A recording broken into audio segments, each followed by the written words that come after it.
رمضان رمضان رمضان رمضان رمضان رمضان۔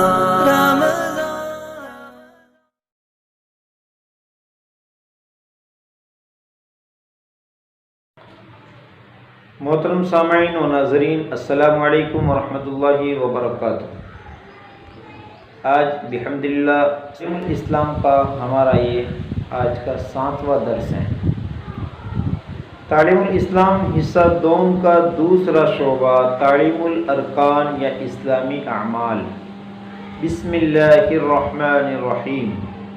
سوال: اسلامی اعمال سے کیا مراد ہیں؟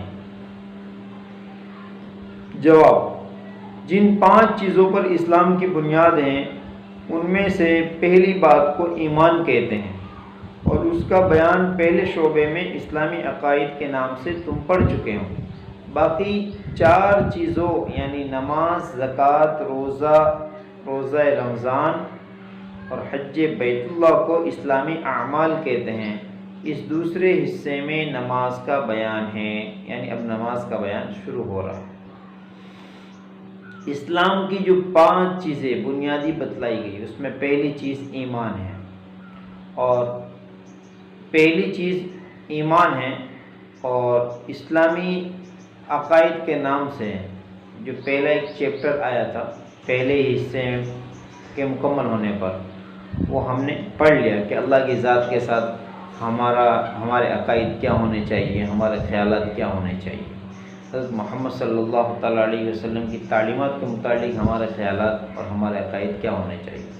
اب جو اسلامی بنیاد کی اور جو 4 چیزیں ہیں، نماز ہیں، زکوٰۃ ہیں، روزہ ہیں، حج، کہ اس کو اسلامی اعمال کہتے ہیں۔ تعلیم الاسلام کے دوسرے حصے کے دوسرے جز میں اسلامی اعمال کو بیان کیا ہے۔ سب سے پہلے نماز کا بیان شروع ہوتا ہے۔ نماز۔ سوال: نماز کسے کہتے ہیں؟ جواب: نماز خدا تعالیٰ کی عبادت اور بندگی کرنے کا ایک خاص طریقہ ہے جو خدا تعالیٰ نے اور اس کے پیغمبر صلی اللہ تعالیٰ علیہ وسلم نے بندوں کو سکھایا ہے۔ سوال: نماز پڑھنے سے پہلے کن چیزوں کی ضرورت ہے، یعنی کیا کیا چیزیں ضروری ہیں نماز پڑھنے کے لیے؟ جواب: نماز پڑھنے سے پہلے 7 چیزوں کی ضرورت ہے جن کے بغیر نماز نہیں ہوتی۔ ان چیزوں کو شرائط نماز اور فرض کہتے ہیں، یعنی ضروری، اس کے بغیر نماز نہیں ہوتی۔ سوال: وہ 7 چیزیں جو نماز سے پہلے ضروری ہیں کیا ہے؟ جواب: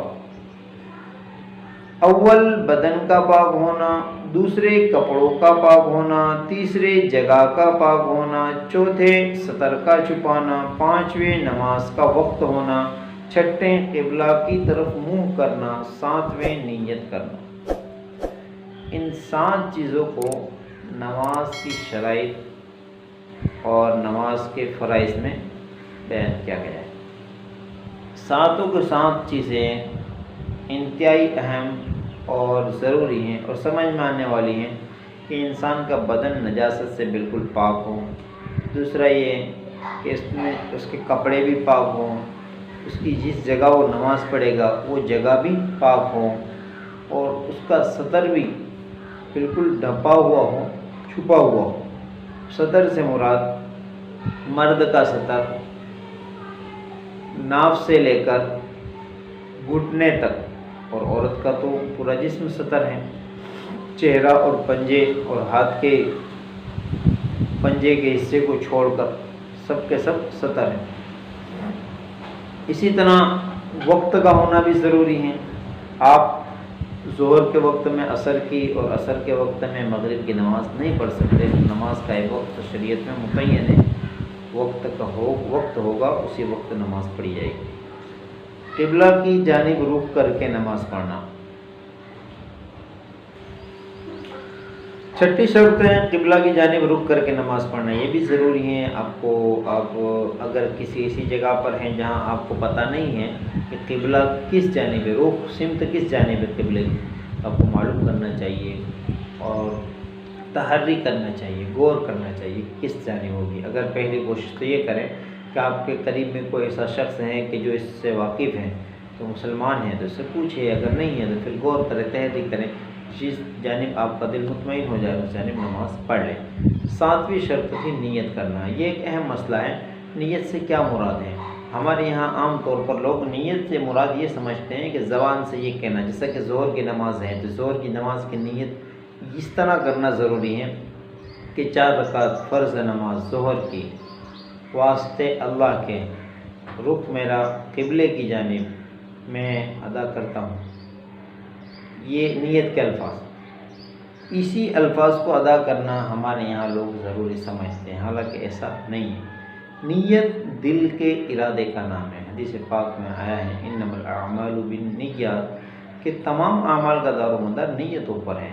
آپ اپنے گھر سے یا اپنی دکان سے یا کہیں سے بھی آپ مسجد کی جانب آگے بڑھے ہیں یا آپ نماز پڑھنے کے لیے آگے بڑھے ہیں تو آپ کا ارادہ ہوا، آپ کے دل نے چاہا تبھی تو آپ کے قدم آگے بڑھے ہیں، یہ آپ کی نیت ہو گئی، اسی کو تو کہتے ہیں نیت۔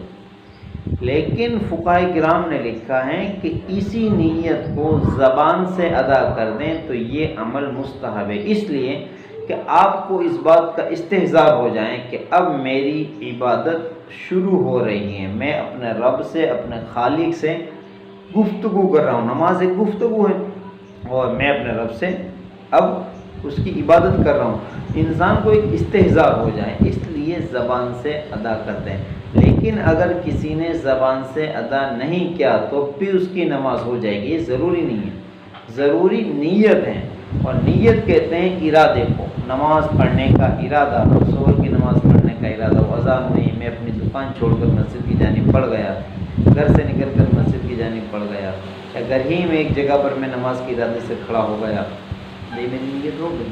یا پھر آپ نماز کے وقت من میں جی ہی میں آپ نے ارادہ کر لیا کہ اللہ میں ظہر کی نماز آپ کے لیے پڑھ رہا ہوں، ہو گئی آپ کی نیت۔ زبان سے کہتے تو بہتر ہے لیکن ضروری نہیں۔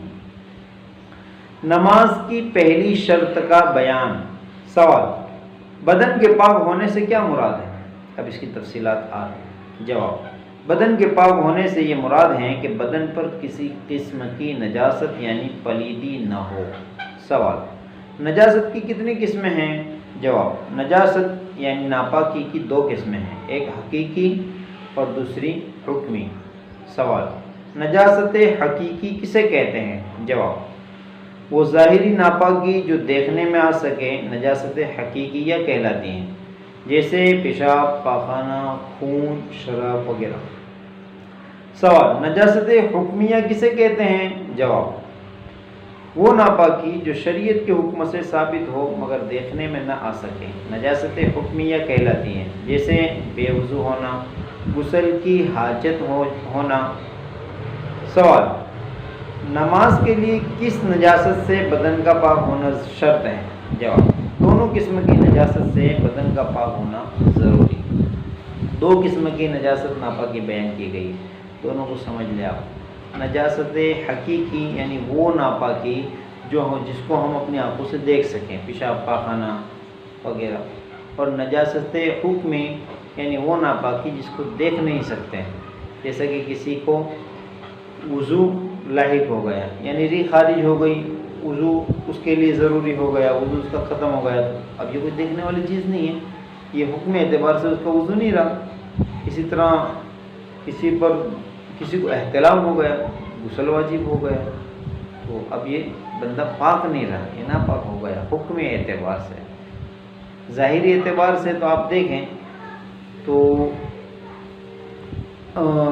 ریح خارج ہونے کے بعد نجاست انسان کے جسم پر لگی نہیں رہتی، تو ظاہری اعتبار سے تو ہمیں کوئی نجاست نظر نہیں آ رہی، لیکن شریعت کے اعتبار سے، حکم اعتبار سے وہ بندہ کا وضو نہیں رہا، لہذا یہ نجاست حکمیہ سے بھی پاک ہونا ضروری ہے نماز پڑھنے کے لیے۔ سوال: نجاست حکمیہ کی کتنی قسمیں ہیں؟ جواب: 2 قسمیں ہیں، ایک چھوٹی نجاست حکمیہ، اسے حدث اصغر کہتے ہیں، اور دوسری بڑی نجاست حکمیہ، اسے حدث اکبر اور جنابت کہتے ہیں۔ سوال: چھوٹی نجاست حکمیہ سے بدن پاک کرنے کا کیا طریقہ ہے؟ جواب: چھوٹی نجاست حکمیہ سے بدن وضو کرنے سے پاک ہو جاتا ہے. جیسا کہ ریح خارج ہو گئی وضو کر لو تو انسان کا وضو ہو جاتا ہے. وضو کا بیان. سوال: وضو کسے کہتے ہیں؟ جواب: وضو اسے کہتے ہیں کہ آدمی جب نماز پڑھنے کا ارادہ کرے تو صاف برتن میں پاک پانی لے کر پہلے گھٹوں تک ہاتھ دھوئیں، پھر 3 بار کلی کریں، مسواک کریں، پھر 3 بار منہ دھوئیں، پھر کونیوں تک دونوں ہاتھ دھوئیں، پھر سر اور کانوں کا مسح کریں، پھر دونوں پاؤں ٹخنوں تک دھوئیں. وضو کرنے کا طریقہ تعلیم الاسلام کے پہلے حصے میں تم پڑھ چکے ہو، پہلے یہ طریقہ آ چکا ہے. سوال: وضو میں کیا یہ سب باتیں ضروری ہیں؟ جواب: وضو میں بعض باتیں ضروری ہیں جن کے چھوٹ جانے سے وضو نہیں ہوتا، انہیں فرض کہتے ہیں، اور بعض باتیں ایسی ہیں جن کے چھوٹ جانے سے وضو ہو جاتا ہے مگر ناقص ہوتا ہے، انہیں سنت کہتے ہیں، اور بعض باتیں ایسی ہیں کہ ان کے کرنے سے ثواب زیادہ ہوتا ہے اور چھوٹ جانے سے کوئی نقصان نہیں ہوتا، انہیں مستحب کہتے ہیں. سوال: وضو میں فرض کتنے ہیں؟ جواب: وضو میں 4 فرض ہیں. نمبر 1: پیشانی کے بالوں سے ٹھوڑی کے نیچے تک اور ایک کان سے دوسرے کان تک منہ دھونا. نمبر 2: دونوں ہاتھوں کو کونیوں سمیت دھونا. نمبر 3: چوتھائی سر کا مسح کرنا. نمبر 4: دونوں پاؤں ٹخنوں سمیت دھونا. سوال: وضو میں کتنی سنتیں ہیں؟ جواب: وضو میں 13 سنتیں ہیں. نمبر 1: نیت کرنا. نمبر 2: بسم اللہ پڑھنا. نمبر 3: پہلے 3 بار دونوں ہاتھ گٹوں تک دھونا. نمبر 4: مسواک کرنا. نمبر 5: 3 بار کلی کرنا. نمبر 6: 3 بار ناک میں پانی ڈالنا. نمبر 7: داڑھی کا خلال کرنا. نمبر 8: ہاتھ پاؤں کی انگلیوں کا خلال کرنا. نمبر 9: ہر عضو کو 3 بار دھونا. نمبر 10: 1 بار تمام سر کا مسح کرنا یعنی بھیگا ہوا ہاتھ پھیرنا. نمبر 11: دونوں کانوں کا مسح کرنا. نمبر 12: ترتیب سے وضو کرنا. نمبر 13: پے در پہ وضو کرنا کہ ایک عضو خشک نہ ہونے پائے کہ دوسرا دھو لے. سوال: وضو میں مستحب کتنے ہیں؟ جواب: وضو میں 5 چیزیں مستحب ہیں. نمبر 1: دائیں طرف سے شروع کرنا. بعض علماء نے اسے سنتوں میں شمار کیا ہے اور یہی قوی ہے یعنی صحیح بات ہے، زیادہ مضبوط بات ہے. نمبر 2: گردن کا مسح کرنا. نمبر 3: وضو کے کام کو خود کرنا، دوسرے سے مدد نہ لینا. نمبر 4: قبلہ کی طرف منہ کر کے بیٹھنا. نمبر 5: پاک اور اونچی جگہ پر بیٹھ کر وضو کرنا. سوال: وضو میں کتنی چیزیں مکروہ ہیں؟ جواب: وضو میں 4 چیزیں مکروہ ہیں. نمبر 1: ناپاک جگہ پر وضو کرنا. نمبر 2: سیدھے ہاتھ سے ناک صاف کرنا. کہ ناپاک جگہ پر وضو کرنا مکروہ ہے، اس سے مراد یہ ہے کہ جہاں عام طور پر کوئی پیشاب کرتا ہو، نجاست پڑی ہوئی ہو، یا کوئی ایسی جگہ ہو کہ جہاں سے انسان کے جسم پر یا کپڑے پر ناپاکی کے اثر لگنے کا خطرہ ہو، ایسی جگہ پر وضو کرنا مکروہ ہے. نمبر 2: سیدھے ہاتھ سے ناک صاف کرنا. نمبر 3: وضو کرنے میں دنیا کی باتیں کرنا. نمبر 4: سنت کے خلاف وضو کرنا. وضو کے درمیان باتیں کرنا بھی مکروہ. سوال: کتنی چیزوں سے وضو ٹوٹ جاتا ہے؟ جواب: 8 چیزوں سے وضو ٹوٹ جاتا ہے، انہیں نواقض وضو کہتے ہیں. نمبر 1: پاخانہ پیشاب کرنا یا ان دونوں راستوں سے کسی اور چیز کا نکلنا. نمبر 2: ریح یعنی ہوا کا پیچھے سے نکلنا. نمبر 3: بدن کے کسی مقام سے خون یا پیپ کا نکل کر بہہ جانا، اس سے بھی وضو ٹوٹ جاتا ہے. صرف نکلنا نہیں، نکل کر بہہ جانا، خون یا پیپ اس جگہ سے نکل کر وہ جگہ چھوڑ دیں، ذرا سا بھی آگے بڑھ جائیں یعنی باہر نکل جائیں تو وضو ٹوٹ جاتا ہے، بہہ جائے. نمبر 4: منہ بھر کے کے کرنا. کے ہونے سے وضو نہیں ٹوٹتا، لیکن منہ بھر کر کے کر دے تو وضو ٹوٹ جاتا ہے.